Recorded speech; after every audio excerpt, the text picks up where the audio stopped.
April 14, 1952, 1:47 a.m. Bumpy Johnson opened his eyes in the darkness of his bedroom, instantly awake despite having been asleep moments before. Someone was in his apartment. He could hear breathing, the slight creak of floorboards in the hallway outside his room. Two people, maybe three, moving with the careful silence of professionals who knew what they were doing. Bumpy's hand moved slowly under his pillow where he kept a .38 revolver, his fingers wrapping around the grip with practiced ease. He was 47 years old, had survived 2 decades of gang wars and assassination attempts, and recognized immediately what was happening. Someone had finally decided to try killing him in his sleep, in the one place he was supposed to be safe. The bedroom door exploded inward. 3 men rushed through, weapons drawn, expecting to find Bumpy disoriented and vulnerable.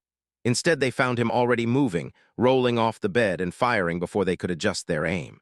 The first shot hit the lead man in the shoulder, spinning him around. The second shot shattered the lamp, plunging the room into deeper darkness. The third shot missed as Bumpy dove behind the heavy wooden dresser that provided cover. The intruders returned fire, bullets punching through plaster walls and splintering furniture. What happened over the next 90 seconds would become one of the most analyzed assassination attempts in Harlem history, dissected endlessly by people trying to understand how 3 armed professionals failed to kill 1 man in a confined space. But the real story, the one that would haunt organized crime circles for years afterward, was not about the failed attempt itself. It was about what Bumpy Johnson did to the man who ordered the hit, a fate so precisely calibrated between mercy and cruelty that it redefined everyone's understanding of what revenge could mean. To understand the April 1952 assassination attempt and the revenge that followed, it is necessary to examine the territorial conflict that had been building between Bumpy Johnson and Raymond, Little Ray, Johnson, no relation despite the shared surname, who controlled drug operations in East Harlem and had been expanding aggressively into Bumpy's territory. Little Ray Johnson was relatively new to Harlem's criminal landscape, having arrived from Detroit in 1949 with connections to the Italian mob and ambitions to build a drug trafficking empire that would make him wealthy and powerful. He was 32 years old in 1952, a full 15 years younger than Bumpy, and represented a generational shift in organized crime where traditional restrictions against drug dealing were being abandoned in favor of the extraordinary profits heroin trafficking generated. Little Ray's operation was sophisticated and well-financed. He had established supply relationships with the Italian families who controlled the French Connection pipeline bringing heroin from Europe. He had recruited dealers and enforcers from the pool of young men who had returned from World War II and Korea with military training, but limited legitimate employment prospects. He had developed distribution networks that moved product efficiently through East Harlem and increasingly into areas that Bumpy had traditionally controlled. The conflict between Bumpy and Little Ray had begun as economic competition, but had evolved into something more personal by early 1952. Bumpy's opposition to drug trafficking was well known.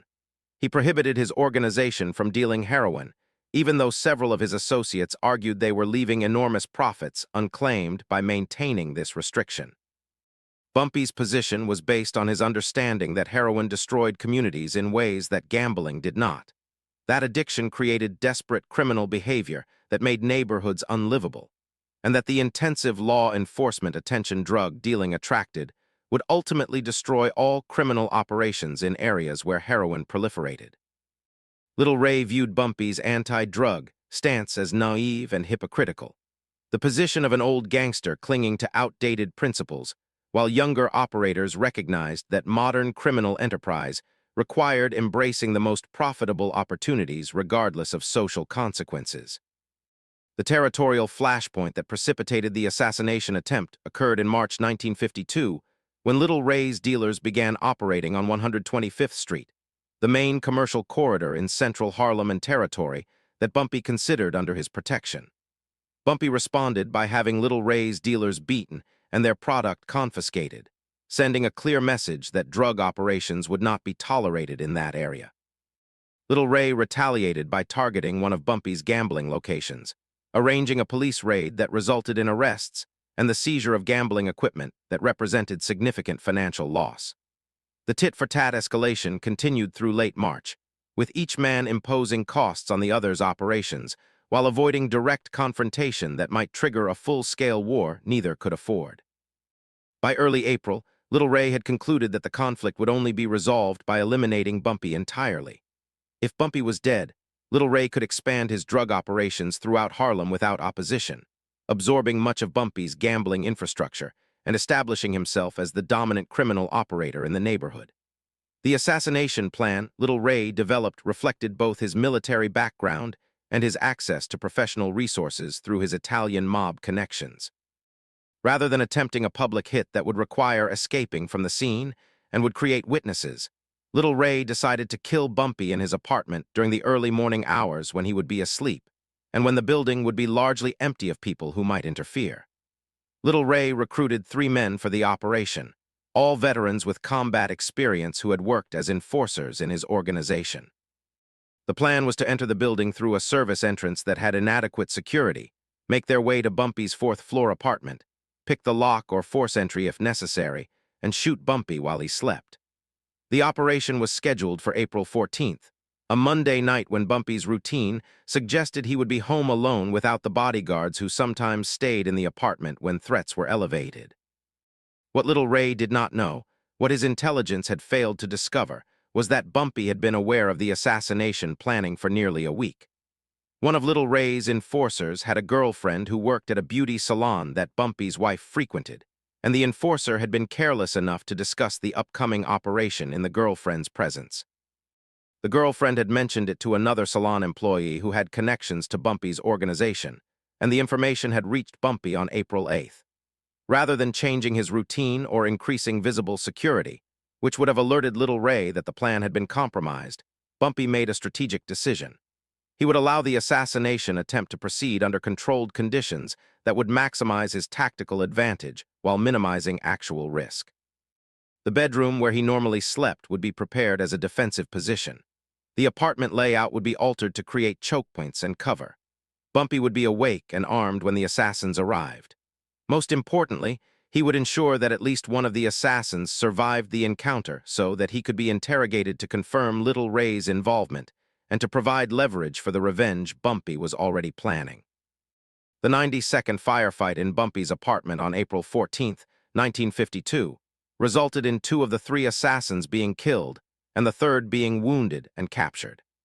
The 2 dead men were found to have been carrying weapons registered to addresses in East Harlem that investigation would link to Little Ray's organization. The captured assassin, a man named Robert Clemens, was removed from the apartment by Bumpy's associates before police arrived and was taken to a location where he could be interrogated without official interference. The interrogation, conducted over approximately 6 hours, confirmed that Little Ray had ordered the hit, had provided the weapons and intelligence about Bumpy's apartment, and had promised payment of $5,000 per man upon successful completion. Clemens provided this information relatively quickly because the alternative Bumpy presented was immediate death, and Clemens calculated that cooperation might result in survival even if that survival would be temporary. The police investigation into the incident was perfunctory. 2 bodies in Bumpy Johnson's apartment, both armed, both with criminal records, suggested a home invasion or robbery attempt that had ended badly for the perpetrators. Bumpy's account that he had been awakened by intruders and had defended himself was accepted without serious challenge. The fact that a 3rd intruder had apparently escaped and taken his weapon with him was noted but not pursued with significant investigative resources. The case was filed as justified self-defense, and within 48 hours the official attention had moved on to other matters. This suited Bumpy perfectly because it meant that his response to Little Ray could be conducted without law enforcement scrutiny or interference. Bumpy's approach to revenge against Little Ray demonstrated strategic sophistication that distinguished him from typical gangsters who would have responded with immediate retaliation. Rather than having Little Ray killed, which would have been the conventional response, and which would have ended the matter quickly, Bumpy made a different calculation. Killing Little Ray would eliminate the immediate threat, but would not send the message Bumpy wanted to communicate to everyone in Harlem's criminal underworld. The message Bumpy wanted to send was more complex. He wanted people to understand that attempting to kill him carried consequences worse than death, that there were fates more terrible than being shot, and that his capacity for revenge was limited only by his imagination and patience. To achieve this, Bumpy would need to destroy Little Ray in ways that went beyond physical elimination. The revenge operation Bumpy designed had 3 phases, each calculated to strip away a different dimension of Little Ray's life. Phase 1 would eliminate his criminal enterprise by systematically destroying his drug distribution network and financial infrastructure. Phase 2 would eliminate his protection by exposing his relationships with corrupt law enforcement officials and Italian mob sponsors who would abandon him once he became a liability. Phase 3 would eliminate his identity by forcing him to leave New York as a broken man whose reputation and resources had been completely annihilated. The entire operation would take approximately 4 months and would require coordination of intelligence gathering, financial manipulation, and psychological operations that few criminal organizations could execute successfully. Phase 1 began on April 20th, 1952, 6 days after the assassination attempt. Bumpy initiated a coordinated campaign against Little Ray's drug operations that leveraged his intelligence network and community relationships. Rather than attacking Little Ray's dealers directly, which would have triggered violent retaliation, Bumpy provided detailed information to law enforcement about the locations, timing, and personnel involved in Little Ray's drug distribution activities. The information was delivered anonymously through channels that could not be traced back to Bumpy, but it was sufficiently detailed and actionable that police were able to conduct raids that seized significant quantities of heroin and arrested key members of Little Ray's organization. Within 2 weeks, Little Ray had lost an estimated 40% of his street-level distribution capability and had suffered financial losses exceeding $100,000 from seized product and legal fees for arrested personnel. Simultaneously, Bumpy began targeting Little Ray's financial infrastructure. Drug trafficking generated enormous cash revenues that needed to be laundered through legitimate businesses or banking channels to be usable. Little Ray had established relationships with several businesses in East Harlem that processed his cash, converting it into money orders, real estate investments, and other instruments that obscured its criminal origin. Bumpy identified these businesses through his intelligence network and began applying pressure through various methods. Some business owners were approached directly and offered better terms to handle Bumpy's money instead of Little Ray's, with the implicit threat that refusing would result in their businesses being targeted. Others were subjected to building code violations, health inspections, and licensing challenges that Bumpy arranged through his political connections, creating costs and complications that made continuing to work with Little Ray unattractive. Within a month, Little Ray's money laundering capacity had been reduced by more than half, creating a cash flow crisis that made it difficult to pay suppliers, compensate dealers, and maintain operational infrastructure. By late May 1952, Little Ray was experiencing serious operational stress. His distribution network was compromised, his finances were constrained, and he was unable to identify the source of the coordinated pressure that was destroying his organization. He knew that Bumpy was likely involved, given the failed assassination attempt, but he could not prove it definitively because Bumpy's methods left no direct evidence of his involvement. Little Ray attempted to shore up his position by requesting additional support from his Italian mob sponsors, but their response was less enthusiastic than he had expected.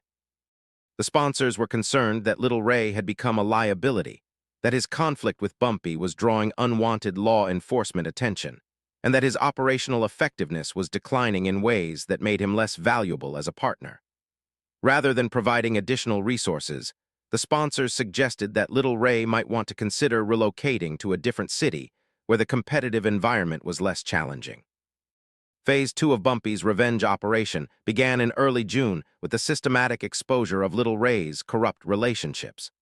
Little Ray had been paying 2 police officers and 1 assistant district attorney for protection and advance warning of law enforcement operations. These arrangements were critical to his ability to operate drug distribution networks without constant interference from police raids and prosecutions. Bumpy compiled evidence of these corrupt relationships through surveillance and through information provided by people within law enforcement who were loyal to Bumpy or who opposed corruption regardless of who benefited from exposing it.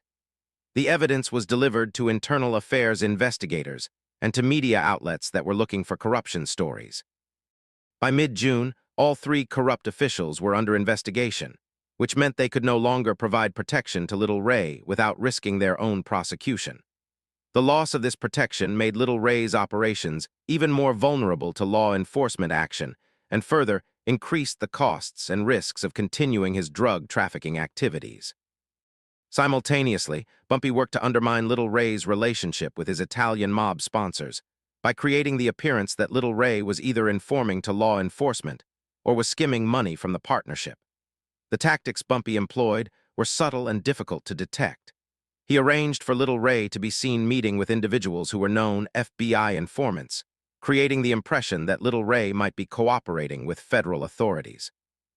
He manipulated financial records to make it appear that revenues Little Ray was reporting to his sponsors were lower than the actual amounts his operation was generating, suggesting that Little Ray was keeping a larger share than the agreed partnership terms allowed.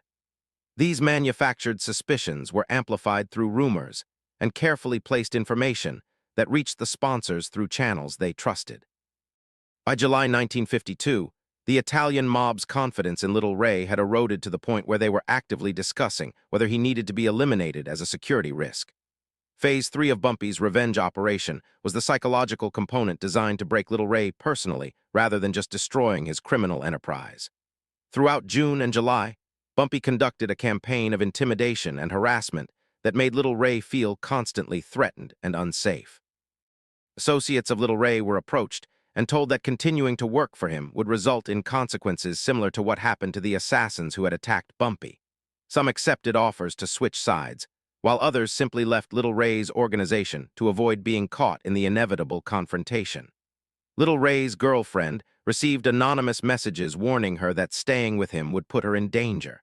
His family members in Detroit received similar warnings.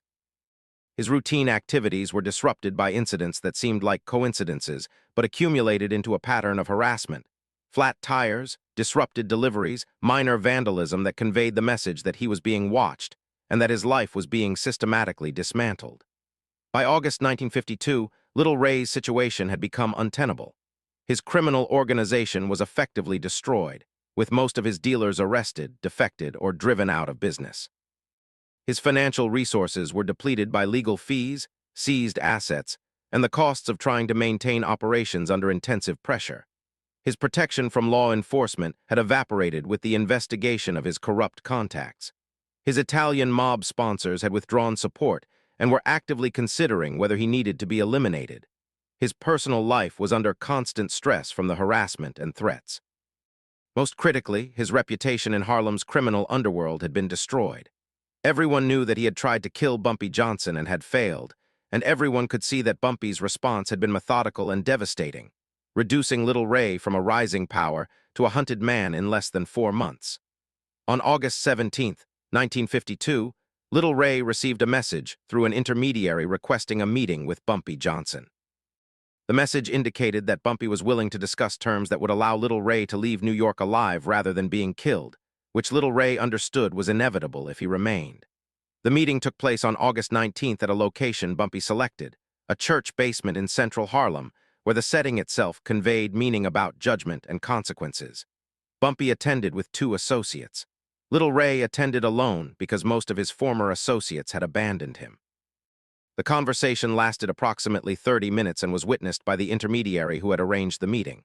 Bumpy spoke first. "You tried to kill me in my sleep. You sent 3 men to murder me in my home. 2 of them died. The third one told me everything before he died too. You know what I could have done in response? I could have had you killed the next day. I could have dumped your body in the river and moved on. But I didn't do that because death would have been too easy. Instead, I spent 4 months destroying everything you built. Your organization is gone. Your money is gone. Your protection is gone. Your reputation is gone. Everyone who worked for you is either in jail, working for me, or has left the city. The Italians who sponsored you think you're either an informant or a thief, and they're planning to kill you themselves. You have nothing left except your life, and I'm letting you keep that only because I want you to live with what I did to you." Little Ray listened without responding. There was nothing to say because everything Bumpy stated was factually accurate. Bumpy continued. "Here is what happens now. You leave New York tonight. You never come back. You never operate in any city where I have relationships or influence, which means most of the East Coast is closed to you. You can go to California or Chicago or anywhere else far enough away that we'll never cross paths again." If I ever hear that you're talking about what happened here, if I ever hear that you're planning some kind of retaliation, if I ever hear your name in connection with anything that affects my interests, I will finish what I started. And next time I won't let you walk away. Do you understand? Little Ray nodded. He understood perfectly. Bumpy had given him a choice between exile and death, and exile was the only rational option even though it meant abandoning everything he had tried to build in New York. Little Ray left Harlem that night. The last confirmed sighting of him was at Penn Station, purchasing a train ticket to Chicago. After that, he disappeared from the organized crime landscape entirely. There are unconfirmed reports that he attempted to establish small-scale drug operations in Chicago in the mid-1950s, but was unsuccessful and eventually left criminal enterprise altogether. Some accounts suggest he ended up working legitimate jobs in the Midwest under a different name, living as a working-class nobody rather than the powerful criminal operator he had aspired to become. Other accounts suggest he died in the late 1950s from causes that were never clearly documented.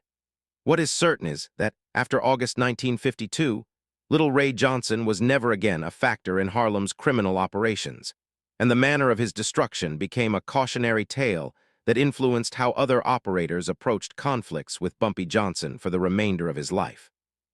Strategic significance of how Bumpy handled Little Ray's assassination attempt and the subsequent revenge operation extended beyond the immediate resolution of their conflict. Bumpy demonstrated that revenge did not need to be immediate or violent to be effective, that systematic dismantling of an opponent's life could be more devastating than simple murder, and that the psychological impact of being comprehensively defeated could serve as a more powerful deterrent than the fear of being killed. Other criminal operators in Harlem observed what happened to Little Ray and drew conclusions about the costs of attempting to challenge Bumpy directly. The story was told and retold, with details sometimes embellished, but the core message always preserved. Attacking Bumpy Johnson resulted in consequences worse than death, and the smart move was to maintain respectful distance rather than testing whether your capabilities could overcome his strategic sophistication. The methods Bumpy employed in destroying Little Ray also became a template studied by other operators who faced similar challenges from rivals. The systematic approach to eliminating an opponent's operational capability, financial infrastructure, political protection, and organizational support represented a coherent strategic framework that could be adapted to various competitive situations. The use of law enforcement as an instrument of revenge, by providing intelligence that triggered raids and investigations, demonstrated that cooperation with authorities could serve strategic purposes even for criminals who normally avoided any contact with police. The psychological operations that isolated Little Ray from his associates and sponsors showed how perception and reputation could be manipulated to achieve outcomes that direct violence could not accomplish. Understanding Bumpy Johnson's handling of the Little Ray assassination attempt and revenge operation provides insight into his broader approach to power and conflict. Bumpy operated according to principles that valued intelligence over force, patience over immediate gratification, and comprehensive victory over temporary advantage. When challenged through violence, he responded not with equivalent violence but with a strategic campaign that destroyed his opponent's entire life in ways that served both immediate security interests and longer-term deterrence objectives. The willingness to let Little Ray live, but only as a broken exile whose fate would be known to everyone in Harlem's criminal underworld, reflected understanding that the message sent by revenge could be more valuable than the satisfaction of killing an enemy.